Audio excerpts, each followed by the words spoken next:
এখন আমি রয়েছি আমাদের ওয়েস্ট বেঙ্গলের ডাল লেক এবং বারাসাতের সব থেকে ভাইরাল প্লেস বর্তির বিলে। প্রি ওয়েডিং হোক কিংবা বিকেলে আড্ডা, প্রেম, গল্প সবকিছুই যেন এই বর্তির বিলে লক্ষ্য করা যায়। কারণ গত 5 বছর ধরে বারাসাতের এই প্রাকৃতিক সৌন্দর্যে মোড়া বর্তির বিল মানুষের মন কেড়ে নিয়েছে। এই জায়গাটি বিশেষ করে নৌকা ভ্রমণ এবং নৌকা করে ভ্রমণের পাশাপাশি ছবি তোলার জন্য বিখ্যাত।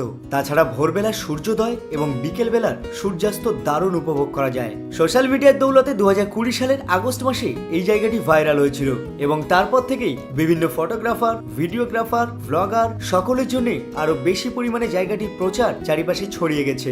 এই জায়গাটিতে দূর দিগন্ত থেকে মানুষ আসেন। কলকাতা থেকে মাত্র 1 ঘন্টা দূরেই রয়েছে এই অপূর্ব সুন্দর জায়গাটি। কাছাকাছি রেলওয়ে স্টেশন বলতে ব্যারাকপুর এবং বারাসাত। অ্যাকচুয়ালি এই বর্তির বিলটি চাষের জমি। এখানে শুকনো অবস্থায় পেঁয়াজ, আলু, বিভিন্ন সবজি, ধান, পাট সবকিছুই চাষ করা হয়ে থাকে। আর যখন বর্ষাকাল আসে তখন এখানে জল জমে বিভৎস এক জলাভূমির আকার নেয়। এখানে প্রচুর পরিমাণে শাপলাও রয়েছে।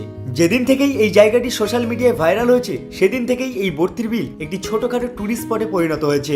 ওখানকার লোকাল মানুষরা নৌকা এবং চায়ের দোকান দিয়ে নিজেদের জীবিকা নির্বাহ করছেন। যদি আপনারা বর্তির বিলে নৌকা ভ্রমণ করতে চান তাহলে মাথা পিছু 100 টাকা করে পড়বে। আপনি ফটোগ্রাফি করতে পছন্দ করেন কিংবা গ্রাম্য পরিবেশে প্রাকৃতিক সৌন্দর্য দেখতে পছন্দ করেন তাহলে একটিবার বারাসাতের নীলগঞ্জের এই বর্তির বিল থেকে ঘুরে আসুন।